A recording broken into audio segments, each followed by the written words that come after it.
In the early days of MMA, there was a lot of chaos, organized chaos. I say that because in as much as it would be exciting to see people fight under normal conditions, you can't help but think what would happen if that weren't the case.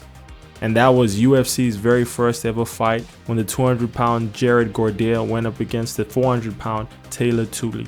Before I continue with the video, I ask that you like and subscribe right now, then you can unlike and unsubscribe at the end if you don't enjoy it. I'm trying to get to 1,000 subscribers and I'd really appreciate your help. On top of that, they had zero padding on their hands, so this was probably the closest a sport ever got to a street fight in real life, and people loved it. The UFC encompassed every single martial art: boxing, Muay Thai, shoot fighting, even IC Red, because Gary Goodridge didn't have any prior martial arts experience before he joined the UFC. He had to lie on his resume and it worked pretty well. And a lot of other organizations took some inspiration from the UFC's approach. If you're an MMA enthusiast, I'm pretty sure you've heard of a promotion called Pride. Pride was one of the UFC's early competitors in the early to mid 2000s. A lot of people preferred Pride over the UFC because it allowed for more striking techniques, including grounded knees, stomps, and soccer kicks.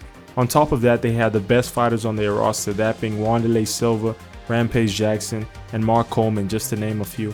If you're an old head, I'm pretty sure you've heard of Antonio Nogueira, otherwise known as Big Nog.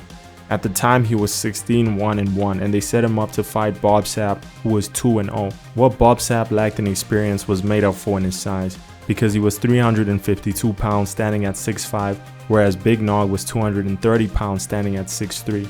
In round 1, Big Nog opened shooting for a takedown and paying for it with a tombstone pile driver.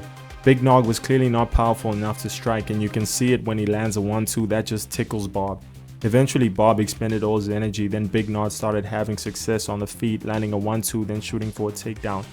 Bob defends the takedown very well, then Big Nog reverses and ends up in side mount and starts pounding on Bob no diddy till the ref calls for a doctor checkup. In another one of their scrambles, Big Nog attempted a triangle choke and Bob lifted him up and smashed him, shades of Rampage Jackson. The ref then calls for another doctor checkup, this time for Big Nog.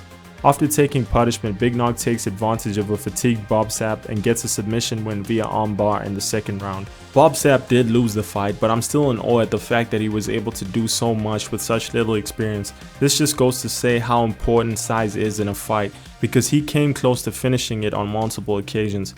Anyway, I hope you guys enjoyed the video. Please like and subscribe. Thank you.